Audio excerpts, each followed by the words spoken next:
America ಮತ್ತೆ Iran ಮಧ್ಯೆ ಯುದ್ಧಕ್ಕೆ ಒಂದು ಕ್ಷಣಗಣನೆ ಒಂದು ಅಷ್ಟೇ ಬಾಕಿ ಇದೆ ಅಂತ ಅನಿಸ್ತಾ ಇದೆ. ರೀಸೆಂಟ್ ಆಗಿ ಟ್ರಂಪ್ ಅವರು ಒಂದು ಟ್ವೀಟ್ ಮಾಡಿ ಹೇಳಿದ್ದಾರೆ ಏನಂತಂದ್ರೆ, a massive armada is heading to Iran. ಅದ್ರ ಜೊತೆಗೆ ಅಬ್ರಹಾಂ ಲಿಂಕನ್ ಕೂಡ ಬರ್ತಾ ಇದೆ ಅಂತ ಕೂಡ ಹೇಳಿದ್ದಾರೆ. ಮ್ಯಾಸಿವ್ ವೆಪನ್ಸ್ ಜೊತೆಗೆ ಬರ್ತಾ ಇದೆ ಅಂತ.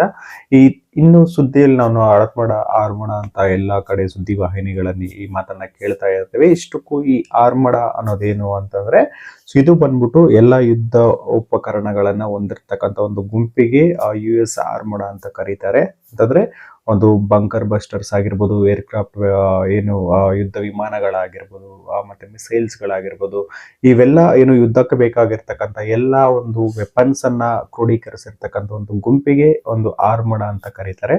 ಅಂಡ್ ಅಬ್ರಹಾಂ ಲಿಂಕನ್ ಅಂತ ಏನ್ ಕರೀತಾರೆ, ಏನು ಅತಿ ದೊಡ್ಡ ದೈತ್ಯ ಶಕ್ತಿಯನ್ನ ಹೊಂದಿರ್ತದೆ, ಈ ಒಂದು ಅಬ್ರಹಾಂ ಲಿಂಕನ್ ಅನ್ನೋದನ್ನ ಈ ಸಮುದ್ರದ ಮೇಲೆ ಇರ್ತಕ್ಕಂಥ ಒಂದು ಏರ್ಪೋರ್ಟ್ ಅಂತ ಕೂಡ ಕರೀತಾರೆ. ಇದರ ಮೇಲೆ ಸುಮಾರಷ್ಟು 90 ಯುದ್ಧ ವಿಮಾನಗಳನ್ನು ನಿಲ್ಲಿಸುವಷ್ಟು ದೊಡ್ಡ ಗಾತ್ರದ ಇದು ಒಂದು ಏರ್ಕ್ರಾಫ್ಟ್ ಕ್ಯಾರಿಯರ್ ಆಗಿರ್ತದೆ. ಇದು ಕೂಡ ಇರಾನ್ ಹತ್ರ ಹೋಗಿದೆ ಅಂತಾನೆ ಹೇಳ್ಬೋದು. ಏನಕ್ಕೆ ಇಷ್ಟೊಂದು ಬೃಹತ್ ಗಾತ್ರದ ಒಂದು ಏರ್ಕ್ರಾಫ್ಟ್ ಕ್ಯಾರಿಯರ್ ಅನ್ನ ತಗೊಂಡು ಹೋಗ್ತಾ ಇರೋದು, ಮತ್ತೆ ಈ ಆರ್ಮಡವನ್ನ ತಗೊಂಡು ಹೋಗ್ತಿರೋದು ಇರಾನ್ ಕಡೆಗೆ, ಏನು ಯುದ್ಧ ನಿಜವಾಗ್ಲೂ ಆಗುತ್ತಾ ಅನ್ನೋದ್ರ ಬಗ್ಗೆ ಈ ವಿಡಿಯೋದಲ್ಲಿ ತಿಳಿಸೋ ಪ್ರಯತ್ನವನ್ನ ಮಾಡ್ತೀನಿ. ಅದಕ್ಕೋಸ್ಕರ ವಿಡಿಯೋನ ಸ್ಕಿಪ್ ಮಾಡದೆ ಕಂಪ್ಲೀಟ್ ಆಗಿ ನೋಡಿ ಅಂತ ರಿಕ್ವೆಸ್ಟ್ ಮಾಡ್ಕೊಳ್ತಾ ಬನ್ನಿ ವಿಡಿಯೋನ ಸ್ಟಾರ್ಟ್ ಮಾಡೋಣ. ಲಾಸ್ಟ್ ಟೈಮ್ ಅಮೆರಿಕ ಏನು ಇರಾನ್ ಮೇಲೆ ಅಟ್ಯಾಕ್ ಮಾಡಿತ್ತು, ಅಂಡ್ ಬಾಂಬ್ ದಾಳಿ, B2 ಬಾಂಬರ್ ತಗೊಂಡೋಗಿ ಏನು ನ್ಯೂಕ್ಲಿಯರ್ ಸೈಟ್ ಮೇಲೆ ಬಾಂಬ್ಗಳನ್ನ ಹಾಕಿ ನ್ಯೂಕ್ಲಿಯರ್ ಸೈಟ್ಸ್ ಅನ್ನ ನಾಶ ಮಾಡಿತ್ತು. ಅದಕ್ಕೆ ಆಪರೇಷನ್ ಮಿಡ್ ನೈಟ್ ಹ್ಯಾಮರ್ ಅಂತ ಕರೀತಾ ಇತ್ತು. ಸೊ ಈಗ ಅದೇ ಆಪರೇಷನ್ ಕಂಟಿನ್ಯೂ ಮಾಡೋ ಸಾಧ್ಯತೆಗಳಿರ್ತದೆ. ಬಟ್ ಟ್ರಂಪ್ ಕೊಟ್ಟಿರೋ ಎಚ್ಚರಿಕೆ ಪ್ರಕಾರ ನೋಡೋದಾದ್ರೆ, ಈ ಸಲ ಮಾಡೋ ಅಟ್ಯಾಕ್ ಅನ್ನೋದು ಊಹಿಸೋದಕ್ಕಾಗಿದ್ರೆ ಅದಕ್ಕಿಂತ ಭಯಂಕರವಾಗಿರುತ್ತೆ ಅಂತ ಹೇಳ್ತಾ ಇದ್ದಾರೆ. ಅಂಡ್ ನಾವು ಕೊಟ್ಟಿರ್ತಕ್ಕಂಥ ಷರತ್ತುಗಳಿಗೆ ಏನಾದರೂ ನೀವು ಒಪ್ಕೊಂಡಿಲ್ಲ ಅಥವಾ ನೆಗೋಷಿಯೇಷನ್ಗೆ ಏನಾದರೂ ಬಂದಿಲ್ಲ ಅಂದ್ರೆ, ಸೊ ಅದ್ರ ಪರಿಣಾಮ ನೆಟ್ಟಿಗಿರಲ್ಲ ಅಂತ ಕೂಡ ವಾರ್ನಿಂಗ್ ಅನ್ನೋದು ವಾರ್ನಿಂಗ್ ಮೇಲೆ ವಾರ್ನಿಂಗ್ ಕೊಡ್ತಾ ಇದ್ದಾರೆ ಅಂತಾನೆ ಹೇಳಬಹುದು.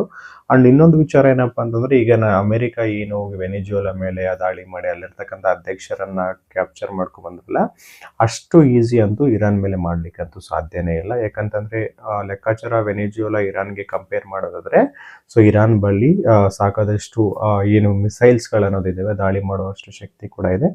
ಈಗಾಗಲೇ ಅಮೆರಿಕದ ಏನು ಆರ್ಮಡ ಮತ್ತೆ Abraham Lincoln 1000 kilometre near to Iran ಅಲ್ಲಿ ಇದೆ ಅಂತಾನೆ ಹೇಳ್ಬೋದು. 1000 ಕಿಲೋಮೀಟರ್ಸ್ ಅಂತಂದ್ರೆ ಅಲ್ಲಿರ್ತಕ್ಕಂಥ ವೆಪನ್ ಗಳಿಗೆ ಇದು ಅಂತಂದ್ರೆ ಒಂದು ಈಸಿಯಾಗಿ ಹೇಳ್ಬೇಕು ಅಂತಂದ್ರೆ, ಒಂದು ಮನೆ ಆದ್ರೆ ಒಂದು ಕಾಂಪೌಂಡ್ ಅಷ್ಟು ಹತ್ರ ಇದ್ದಂಗೆ 1000 ಕಿಲೋಮೀಟರ್ಸ್ ಅಂತಂದ್ರೆ. ಯಾಕಂದ್ರೆ ಅಷ್ಟು ರೇಂಜ್ ಯುದ್ಧ ಮಾಡುವಂತ ಯುದ್ಧ ನೌಕೆಗಳಾಗಿರ್ಬೋದು, ಮಿಸೈಲ್ಸ್ ಗಳಾಗಿರ್ಬೋದು, ಅಮೆರಿಕ ಒತ್ತೊಯ್ದಿದೆ ಅಂತಾನೆ ಹೇಳ್ಬೋದು. ಅಷ್ಟು ಪವರ್ಫುಲ್ ವೆಪನ್ಸ್ಗಳು, ಮತ್ತೆ ಏನು ಇರಾನ್ ನಲ್ಲಿ ಇರ್ತಕ್ಕಂಥ ರೈಡರ್ಸ್ ಗಳಿಗೆ ಗೊತ್ತಾಗದೆ ಇರ್ತಕ್ಕಂಥ ಸ್ಟೆಲ್ತ್ ಫೈಟರ್ ಜೆಟ್ ಗಳಾಗಿರ್ಬೋದು, ಆ ರೀತಿ ಎಲ್ಲಾ ವೆಪನ್ ಗಳನ್ನ ಕ್ಯಾರಿ ಮಾಡಿದೆ, ಮ್ಯಾಸಿವ್ ವೆಪನ್ಸ್ ಅಂತಾನೆ ಹೇಳ್ಬೋದು.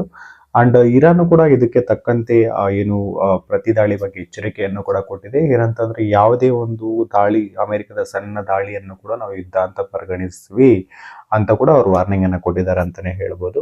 ಎಲ್ಲಾ ರೀತಿಯಾದ ಸನ್ನದ್ಧ ಅಂಡ್ ಇಲ್ಲಿ ಅಮೆರಿಕ ಏನಕ್ಕೆ ಇಷ್ಟೊಂದು ಯುದ್ಧ ಮಾಡ್ಲಿಕ್ಕೆ, ಪ್ರತೀಕಾರ ತೀರಿಸ್ಕೊಳ್ಳಿಕ್ಕೆ ಇಷ್ಟು ಎದುರು ಕಾಯ್ತಾ ಇದೆ, ಮತ್ತೆ ಏನಕ್ಕೆ ಈ ತರ ಎಲ್ಲ ವೆಪನ್ಸ್ ಅನ್ನ ಹಾಕೊಂಡ್ಬಂದು ಇವ್ರ ಮೇಲೆ ದಾಳಿ ಮಾಡಿ ಅವರಲ್ಲಿರ್ತಕ್ಕಂಥ ಸೇನಾ ಶಕ್ತಿಯನ್ನು ಕುಗ್ಗಿಸುವಂತ ಪ್ರಯತ್ನ ಏನು, ಇಷ್ಟೊಂದು ಇನ್ವೆಸ್ಟ್ಮೆಂಟ್ ಏನಕ್ಕೆ ಬೇರೆ ದೇಶದ ಇರಾನ್ ಮೇಲೆ ಮಾಡಬೇಕು ಅನ್ನೋದನ್ನ ನಾವು ಒಂದೊಂದೇ ನೋಡೋದಾದ್ರೆ, ನಂಬರ್ 1 ಬಂದ್ಬಿಟ್ಟು ಇಲ್ಲಿ ಕಾರಣಗಳು ಏನಂತಂದ್ರೆ, ಈಗ ಇರಾನ್ ಅನ್ನೋದು ಏನು ನ್ಯೂಕ್ಲಿಯರ್ ಪವರ್ಡ್ ಕಂಟ್ರಿ ಆಗ್ಬಾರ್ದು ಅನ್ನೋದು ನಂಬರ್ 1 ವಿಚಾರ ಇಲ್ಲಿ.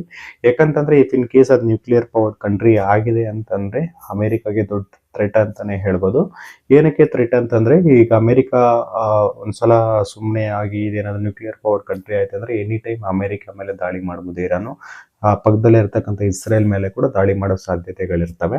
ಅಂಡ್ ಇನ್ನೊಂದು ಇನ್ಫಾರ್ಮೇಶನ್, ಅವ್ರಿಗೆ ಇಂಟೆಲಿಜೆನ್ಸ್ ಇರೋ ಇನ್ಫಾರ್ಮೇಶನ್ ಏನಪ್ಪಾ ಅಂತಂದ್ರೆ, ಈಗಾಗಲೇ ಅವ್ರ ಹತ್ರ 60% ಎನ್ರಿಚ್ಡ್ ಯುರೇನಿಯಂ ಅನ್ನೋದು ಅವರ ಬಳಿ ಸ್ಟೋರ್ ಆಗಿದೆ ಅಂತ ಹೇಳ್ತಾ ಇದ್ದಾರೆ. ಅಂಡ್ ಇನ್ನೊಂದು ಏನಂತಂದ್ರೆ, ಇರಾನ್ ಇದ್ರ ಬಗ್ಗೆ ಮೊದಲೇ ದಾಳಿಯನ್ನ ಊಹಿಸಿ ಏನು ಭೂಮಿ ಒಳಗಡೆ ಬಂಕರ್ಗಳನ್ನ ಕ್ರಿಯೇಟ್ ಮಾಡಿ ಅತಿ ಆಳದಲ್ಲಿ ಆ ಬಂಕರ್ಗಳ ಒಳಗಡೆ ಇದನ್ನ ಸ್ಟೋರ್ ಮಾಡಿ ಇಟ್ಕೊಂಡಿದೆ ಅಂತ ಕೂಡ ಮಾಹಿತಿ ಬರ್ತಾ ಇದೆ. ಯುರೇನಿಯಂ ಶುದ್ಧೀಕರಣ ಅನ್ನೋದು 60% ತನಕ ಶುದ್ಧೀಕರಣ ಆದ ಎನ್ರಿಚ್ ಆದಂತ ಯುರೇನಿಯಂ ಸ್ಟೋರ್ ಮಾಡ್ಕೊಂಡಿದೆ ಇರಾನ್ ಅಂತ ಏನು ಮಾಹಿತಿ ಇದೆ ಇಂಟೆಲಿಜೆನ್ಸ್ ಪ್ರಕಾರ. ಈ 5 to 6% ಅಥವಾ 10% ತನಕ ಎನ್ರಿಚ್ ಆಗಿರ್ತಕ್ಕಂಥ ಶುದ್ಧೀಕರಣ ಆಗಿರತಕ್ಕಂಥದ್ದು ಒಂದು ಎಲೆಕ್ಟ್ರಿಕಲ್ ಸಪ್ಲೈ ಮಾಡ್ಲಿಕ್ಕೆ ಯುರೇನಿಯಂ ಅನ್ನೋದು ಸಾಕಾಗ್ಬಿಡುತ್ತೆ. ಇಲ್ಲಿ 60% ಇಲ್ಲಿ ತನಕ ಶುದ್ಧೀಕರಣ ಮಾಡಿದ್ದಾರೆ ಅಂತಂದ್ರೆ ಒಂದು ನ್ಯೂಕ್ಲಿಯರ್ ವೆಪನ್ ಅನ್ನ ಬಾಂಬ್ ಅನ್ನ ಕ್ರಿಯೇಟ್ ಮಾಡಬೇಕು ಅಂದ್ರೆ ಅದು ಎನ್ರಿಚ್ಮೆಂಟ್ ಮಾಡೋದಕ್ಕೆ ಅದು 90% ಆದ್ರೂ ಮಿನಿಮಮ್ ಆಗಿರ್ಬೇಕಾಗುತ್ತೆ. ಈ 60% ತನಕ ಮಾಡಬೇಕು ಅಂತಂದ್ರೆ ಇದಕ್ಕೆ ಸುಮಾರು ವರ್ಷಗಳೇ ಆಗುತ್ತೆ. ಅಂಡ್ 60% ಆಗಿದೆ, ಅದು 90% ಮಾಡಬೇಕು ಅಂದ್ರೆ ಅದಕ್ಕೆ ಕೆಲವು ತಿಂಗಳುಗಳಲ್ಲೇ ಆಗುವಂತ ಸಾಧ್ಯತೆ ಕೂಡ ಇದೆ ಅಂತಾನೆ ಹೇಳ್ತಾರೆ. ಸೊ ಇಷ್ಟೊಂದು ಪವರ್ಫುಲ್ ಯುರೇನಿಯಂ ಅನ್ನ ಅವರು ಆಲ್ರೆಡಿ ಕ್ರಿಯೇಟ್ ಮಾಡಿದ್ದಾರೆ. ಇನ್ನು ಯಾವಾಗ ಬೇಕಾದ್ರೂ ಅವರು ಜಸ್ಟ್ ಫ್ಯೂ ವೀಕ್ಸ್ ಅಲ್ಲಿ ಅಥವಾ ಮಂತ್ಸ್ ಅಲ್ಲಿ ಬಾಂಬ್ ಅನ್ನು ಕ್ರಿಯೇಟ್ ಮಾಡ್ಬಿಡ್ತಾರೆ, ತಯಾರು ಮಾಡ್ಕೊಳ್ತಾರೆ. ನ್ಯೂಕ್ಲಿಯರ್ ಪವರ್ ಕಂಟ್ರಿ ಆಗೋ ಸಾಧ್ಯತೆಗಳಿದೆ ಅಂತ ಅಮೆರಿಕ ಬ್ಯಾಕ್ ಟು ಬ್ಯಾಕ್ ಅವ್ರಿಗೆ ಥ್ರೆಟ್ ಮಾಡ್ತಾ ಇದೆ ಅಂತಾನೆ ಹೇಳ್ಬೋದು. ಯಾಕಂತಂದ್ರೆ ಅವ್ರಿಗೆ ಯಾವತ್ತಿದ್ರೂ ಇರಾನ್ ಅನ್ನೋದು ದೊಡ್ಡ ಥ್ರೆಟ್, ನ್ಯೂಕ್ಲಿಯರ್ ಪವರ್ ಕಂಟ್ರಿ ಆದ್ರೆ ಥ್ರೆಟ್ ಅನ್ನೋದು ಪಕ್ಕ ಇದ್ದೇ ಇರುತ್ತೆ. ಅಂಡ್ ಮಿಡ್ಲ್ ಈಸ್ಟ್ ಅಲ್ಲಿ ಅಮೆರಿಕದ ಕಂಟ್ರೋಲ್ ಕೂಡ ಕಳ್ಕೊಳ್ಳೋ ಸಾಧ್ಯತೆಗಳಿರ್ತದೆ ಅಂತಾನೆ ಹೇಳ್ಬೋದು. ಅಂಡ್ ಅಮೆರಿಕ 3 ಕಂಡೀಷನ್ಸ್ ಅನ್ನ ಇಟ್ಟಿದೆ ಇರಾನ್ಗೆ. ಏನಕ್ಕಂತಂದ್ರೆ ನಾವು ಈ ತರ ಯುದ್ಧ ಮಾಡಬಾರ್ದು, ಶಾಂತಿ ಒಪ್ಪಂದ ಮಾಡ್ಕೋಬೇಕು ಅಂತಂದ್ರೆ ಈ 3 ಕಂಡೀಷನ್ಗೆ ನೀವು ಒಪ್ಪಬೇಕು ಅಂತ. ಬಟ್ ಇರಾನ್ ಅದನ್ನ ಒಪ್ಕೊಳ್ಳೋದಕ್ಕೆ ಸಾಧ್ಯ ಇಲ್ಲ. ಅಂಡ್ ಅಮೆರಿಕ ಇಟ್ಟಿರ್ತಕ್ಕಂಥ ಕಂಡೀಷನ್ಸ್ ಏನು ಅನ್ನೋದು ನೋಡೋದಾದ್ರೆ, ನಂಬರ್ 1 ಬಂದ್ಬಿಟ್ಟು ಈಗ ಯುರೇನಿಯಂ ಶುದ್ಧೀಕರಣ ಎನ್ರಿಚ್ಮೆಂಟ್ ಏನ್ ಮಾಡ್ತಾ ಇದೆ, ಏನದು ನ್ಯೂಕ್ಲಿಯರ್ ವೆಪನ್ ಬಾಂಬ್ ಅನ್ನ ಕ್ರಿಯೇಟ್ ಮಾಡ್ಲಿಕ್ಕೆ, ಸೊ ಅದನ್ನ ಸ್ಟಾಪ್ ಮಾಡಬೇಕು. ಅಂದ್ರೆ ಸ್ಟಾಪ್ ಅಂತಂದ್ರೆ ಈಗ ಸದ್ಯಕ್ಕಲ್ಲ, ಪರ್ಮನೆಂಟ್ ಆಗಿ ಅದನ್ನ ನಿಲ್ಲಿಸಬೇಕು ಅನ್ನೋದು ನಂಬರ್ 1 ಕಂಡೀಷನ್ ಇಟ್ಟಿದೆ. ಅಂಡ್ ಬಹುಕಾಲದ ಕನಸಾಗಿರ್ತಕ್ಕಂಥ ಇರಾನ್ ಏನು ನ್ಯೂಕ್ಲಿಯರ್ ಪವರ್ ಕಂಟ್ರಿ ಆಗ್ಬೇಕಂತ, ಅದಕ್ಕೆ ಆಗ್ಬಾರ್ದು ಅನ್ನೋ ಉದ್ದೇಶದಿಂದ ಒಂದು ರೀಸನ್ ಅನ್ನು ಇಟ್ಟಿದ್ದಾರೆ. ಇದನ್ನ ಒಪ್ಕೊಳ್ಳೋದಕ್ಕೆ ಇರಾನ್ಗೆ ಕಷ್ಟ ಸಾಧ್ಯ ಅಂತಾನೆ ಹೇಳ್ಬೋದು. ಅಂಡ್ ಸೆಕೆಂಡ್ ರೀಸನ್ ಏನಿದೆ ಅಂತಂದ್ರೆ, ಸೊ ಈಗ ಮಿಸೈಲ್ಸ್ ಈಗೇನು ಅವ್ರ ಹತ್ರ ನೀವು ಬೇಕಂತಂದ್ರೆ ಎಷ್ಟು ಬೇಕಾದ್ರೂ ಮಿಸೈಲ್ಸ್ ಅನ್ನ ಇಟ್ಕೊಳ್ಳಿ, ಬಟ್ ಅದರ ರೇಂಜ್ ಅನ್ನ ಕಡಿಮೆ ಇಟ್ಕೊಳ್ಳಿ. ಅದರ ರೇಂಜ್ ಎಷ್ಟಿರಬೇಕು ಅಂತಂದ್ರೆ ನಿಮ್ಮ ಕಂಟ್ರಿ ಏನ್ ಬೌಂಡ್ರಿ ಇದೆ ಅಷ್ಟು ಒಳಗಿರೋ ಅಷ್ಟು ಕಿಲೋಮೀಟರ್ ರೇಂಜ್ ಅನ್ನ ಇಟ್ಕೋಬೇಕು ಅಂತ. ಈಗ ಯಾವುದೇ ಒಂದು ಮಿಸೈಲ್ ಅನ್ನ ಹೊಂದಿದೀವಿ ಅಂತಂದ್ರೆ, ಹೈ ರೇಂಜ್ ಇದೆ ಅಂತಂದ್ರೆ ಅದು ಹೋಗಿ ಇಸ್ರೇಲ್ ಮೇಲೆ ಅಟ್ಯಾಕ್ ಮಾಡ್ಬೋದು, ಇಲ್ಲಾಂತಂದ್ರೆ ಬೇರೆ ದೇಶದ ಮೇಲೆ, ಸೌದಿ ಅರೇಬಿಯಾ ಅಥವಾ ಅಮೆರಿಕ ಮೇಲೆ ಕೂಡ ಅಟ್ಯಾಕ್ ಮಾಡ್ಬೋದು. ಸೊ ತನ್ನಲ್ಲೇ ಇರ್ತಕ್ಕಂಥ ರೇಂಜ್ ಅನ್ನು ಇಟ್ಕೊಂಡಿದೆ ಅಂತಂದ್ರೆ ಅದು ಯೂಸ್ಲೆಸ್. ಸೊ ಅದಕ್ಕೋಸ್ಕರ ಹೈ ರೇಂಜ್ ಇರ್ತಕ್ಕಂಥ ಮಿಸೈಲ್ ಗಳನ್ನ ನೀವು ಡೆವಲಪ್ ಮಾಡಬಾರ್ದು ಅಂಡ್ ಇಟ್ಕೋಬಾರ್ದು. ನಿಮ್ಮಲ್ಲಿರೋ ಮಿಸೈಲ್ ಗಳ ರೇಂಜ್ ಅನ್ನ ಕಡಿಮೆ ಮಾಡಬೇಕು ಅಂತ ಹೇಳ್ತಾ ಇದೆ. ಇನ್ನು ಕಡಿಮೆ ಮಾಡ್ಕೊಂಡಿದೆ ಅಂತಂದ್ರೆ ತನ್ನಲ್ಲಿ ತನಗೆ ತಾನೇ ಯುದ್ಧ ಮಾಡ್ಕೊಳ್ಳೋಕೆ ಮಿಸೈಲ್ಸ್ ಏನಕ್ಕೆ ಬೇಕಾಗಿದೆ. ಸೊ ಅದು ಕೂಡ ಒಪ್ಕೊಳ್ಳಕ್ ಆಗದೆ ಇರುವಂತ ಒಂದು ಕಂಡೀಷನ್ ಅಂತಾನೆ ಹೇಳ್ಬೋದು. ಅಂಡ್ 3ನೇ ಕಂಡೀಷನ್ ಏನಂತಂದ್ರೆ, ಈ ಇರಾನ್ನ ಸುತ್ತಮುತ್ತ ಇರ್ತಕ್ಕಂಥ ಈ ಗುಂಪುಗಳಿಗೆ ಏನು ಇರಾನು ಸಹಾಯಧನವನ್ನ ಕೊಡ್ತಾ ಇದೆ, ಈಗ ಹೆಜ್ಬುಲ್ಲಾಗಿರ್ಬೋದು, ಮತ್ತೆ ಹೌತೀಸ್ಗಾಗಿರ್ಬೋದು, ಅದಾದ್ಮೇಲೆ ಹಮಾಸ್ಗಾಗಿರ್ಬೋದು. ಸೊ ಇವ್ರಿಗೆಲ್ಲ ಏನ್ ಸಹಾಯಧನ ಮಾಡಿ ಅಲ್ಲಿರ್ತಕ್ಕಂಥ ದೇಶಗಳ ಮೇಲೆ ಅಟ್ಯಾಕ್ ಮಾಡ್ಲಿಕ್ಕೆ, ಈಗ ಇರಾನ್ಗೆ ಅಪೋಸಿಟ್ ಇರ್ತಕ್ಕಂಥ ಕಂಟ್ರಿಗಳೇನಿರ್ತವೆ, ಫಾರ್ ಎಕ್ಸಾಂಪಲ್ ಈಗ ಇಸ್ರೇಲ್ ಆಗಿರ್ಬೋದು, ಸೌದಿ ಅರೇಬಿಯಾ ಆಗಿರ್ಬೋದು, ಈ ತರ ಕಂಟ್ರಿಗಳ ಮೇಲೆ ಬಂಡುಕೋರರನ್ನ ಕಳಿಸ್ಲಿಕ್ಕೆ ಅವ್ರಿಗೇನು ಫಂಡಿಂಗ್ ಮಾಡ್ತಾ ಇದೆ ಅದನ್ನ ಸ್ಟಾಪ್ ಮಾಡಬೇಕು ಅಂತ ಹೇಳ್ತಾ ಇದೆ. ಈಗ ನೋಡಿ, ಇರಾನ್ಗೆ ಕಂಟ್ರೋಲ್ ಅಲ್ಲಿ ಇರಾನ್ ಸಪೋರ್ಟ್ ಮಾಡುವಂತ ಯುರೋಪ್ ಕಂಟ್ರೀಸ್ ಆಗಿರ್ಬೋದು ಅಥವಾ ಅಲ್ಲಿ ಮಿಡ್ಲ್ ಈಸ್ಟ್ ಅಲ್ಲಿ ಇರ್ತಕ್ಕಂಥ ಕಂಟ್ರಿಗಳು ಯಾವೂ ಇಲ್ಲ. ಸೊ ಇವ್ರಿಗೆ ಬೆನ್ನೆಲುಬಾಗಿ ನಿಂತಿರೋದು ಅಥವಾ ಇವ್ರಿಗೆ ಯಾರಾದರೂ ಸಪೋರ್ಟ್ ಮಾಡ್ತಾರೆ ಅಥವಾ ಇಂಡೈರೆಕ್ಟ್ ಆಗಿ ಇವ್ರ ಕೆಲಸ ಮಾಡಿ ಕೊಡ್ತಾರ ಅಂತಂದ್ರೆ ಇವರು ಏನು ಹೆಜ್ಬುಲ್ ಆಗಿರ್ಬೋದು, ಹೌತೀಸ್ ಆಗಿರ್ಬೋದು, ಹಮಾಸ್ ಆಗಿರ್ಬೋದು, ಅದಕ್ಕೋಸ್ಕರನೇ ಇವ್ರನ್ನ ಫಂಡಿಂಗ್ ಮಾಡಿ ಅವ್ರನ್ನ ಇಟ್ಕೊಂಡಿರೋದು. ಸೊ ಅದನ್ನ ನಿಲ್ಸಿದಾರೆ ಅಂತಂದ್ರೆ ಇವ್ರ ಕಂಟ್ರೋಲ್ ಅನ್ನೋದು ಇರೋದಿಲ್ಲ ಅಂತ ಹೇಳ್ಬೋದು. ಅದಕ್ಕೆ ಈ ಕಂಡೀಷನ್ ಕೂಡ ಒಪ್ಪೋದು ಕಷ್ಟ ಸಾಧ್ಯದ ವಿಚಾರ ಆಗಿದೆ. ಅಂಡ್ ಅಮೆರಿಕ ಅಷ್ಟು ಈಸಿಯಾಗಿ ಇರಾನ್ ಮೇಲೆ ದಾಳಿ ಮಾಡ್ಬೋದಾ ಅಂತ ನಾವು ನೋಡೋದಾದ್ರೆ, ಈಗಿರೋ ಮಾಹಿತಿ ಪ್ರಕಾರ ಈಗೇನು ಖಮೇನಿ ಏನಿದ್ದಾರೆ ಮುಖ್ಯಸ್ಥ, ಅಲ್ಲಿ ಇರಾನ್ನ ಸುಪ್ರೀಂ ಲೀಡರ್, ಸೊ ಅಲ್ಲಿರ್ತಕ್ಕಂಥ ಸೈನ್ಯ ಆಗಿರ್ಬೋದು, ಅಲ್ಲಿರ್ತಕ್ಕಂಥ ಸರಾಕಗಾರದ ವಿರುದ್ಧ ಜನರ ಆಕ್ರೋಶ ಮುಗಿಲು ಮುಟ್ಟಿದೆ. ಅಂಡ್ ಈಗಿರೋ ರೀಸೆಂಟ್ ಅವರು ರಿಲೀಸ್ ಮಾಡಿರೋ ಡೇಟಾ ಪ್ರಕಾರ 3,000 ಸಮಥಿಂಗ್ ಜನ ಅಫಿಷಿಯಲ್ ಆಗಿ ಸತ್ತಿದ್ದಾರೆ ಅಂತ ಅವರು ಹೇಳ್ತಾ ಇದ್ದಾರೆ.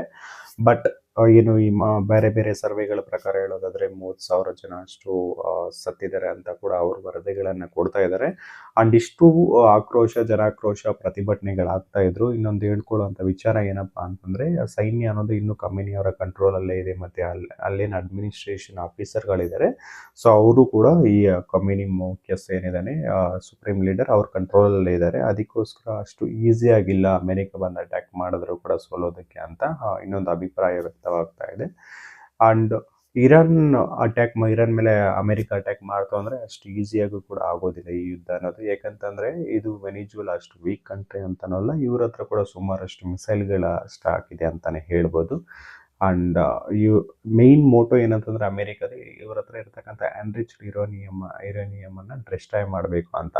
ಈಗೇನು ಅವ್ರು ಆರ್ಮಡೋನ ಕ್ಯಾರಿ ಮಾಡಿದಾರೆ, ಆ ಆರ್ಮಡೋದಲ್ಲಿ ಇರ್ತಕ್ಕಂಥ ಯಾವುದೋ ಒಂದು ಯುದ್ಧ ನೌಕೆಗಳಾಗಿರ್ಬೋದು, ಬಾಂಬರ್ಗಳಾಗಿರ್ಬೋದು, ಮಿಸೈಲ್ಸ್ಗಳಾಗಿರ್ಬೋದು, ಇವರು ಅಂಡರ್ ಗ್ರೌಂಡ್ ಅಲ್ಲಿ ಬಂಕರ್ಗಳಲ್ಲಿ ಇದನ್ನ ಸ್ಟೋರ್ ಮಾಡಿಟ್ಟಿರೋದ್ರಿಂದ ಅದು ಯಾವುದೇ ರೀತಿಯಾದ ಕೆಪಾಸಿಟಿ ಹೋಗಿ ಅಂಡರ್ಗ್ರೌಂಡಲ್ಲಿ ಹೋಗಿ ಬ್ಲಾಸ್ಟ್ ಮಾಡೋಷ್ಟು ಕೆಪಾಸಿಟಿ ಇರ್ತಕ್ಕಂಥ ಏರ್ಕ್ರಾಫ್ಟ್ಗಳು ಯಾವುವೂ ಇಲ್ಲ. ಇಫ್ ಇನ್ ಕೇಸ್ ಅದನ್ನ ಹೋಗಿ ಬಸ್ಟ್ ಮಾಡಬೇಕು ಅಂತಂದರೆ ಮತ್ತೆ B2 ಬಾಂಬರ್ಗಳನ್ನೇ ತಗೊಂಡು ಬರಬೇಕು. ಅಷ್ಟು ಎಕ್ಸ್ಪೆನ್ಸ್ ಆಗಿರೋದನ್ನ ತಗೊಬಂದು ಅಷ್ಟೊಂದು ರಿಸ್ಕ್ ತಗೊಳುತ್ತಾ ಅಮೆರಿಕ ಅನ್ನೋದನ್ನ ಕಾದು ನೋಡಬೇಕಾಗುತ್ತೆ. ಸೊ ಇದಿಷ್ಟು ಅಮೆರಿಕ ಮತ್ತು ಇರಾನ್ ಮಧ್ಯೆ ಯುದ್ಧ ಸಂಭವಿಸಬಹುದಾದಂತಹ ಅಥವಾ ಯುದ್ಧ ಸಂಭವಿಸೋದಕ್ಕೆ ಕಾರಣ ಆದಂತಹ ಅಂಶಗಳಂತಲೇ ಹೇಳ್ಬೋದು. ಈ ವಿಡಿಯೋ ನಿಮ್ಗೆ ಏನಾದರೂ ಇಷ್ಟ ಆಗಿದ್ರೆ ಒಂದೇ ಒಂದು ಲೈಕ್ ಮಾಡಿ, ನಿಮ್ಮ ಸ್ನೇಹಿತರಿಗೆ ಶೇರ್ ಮಾಡಿ. ಇಂತಹ ಮತ್ತಷ್ಟು ಇಂಟ್ರೆಸ್ಟಿಂಗ್ ವಿಚಾರಗಳಿಗೋಸ್ಕರ ಕ್ರಿಯೇಟಿವ್ ಕೋಡ್ ಯೂಟ್ಯೂಬ್ ಚಾನಲ್ಗೆ ಸಬ್ಸ್ಕ್ರೈಬ್ ಮಾಡ್ಕೊಳ್ಳಿ. ಧನ್ಯವಾದಗಳು ಸ್ನೇಹಿತರೆ.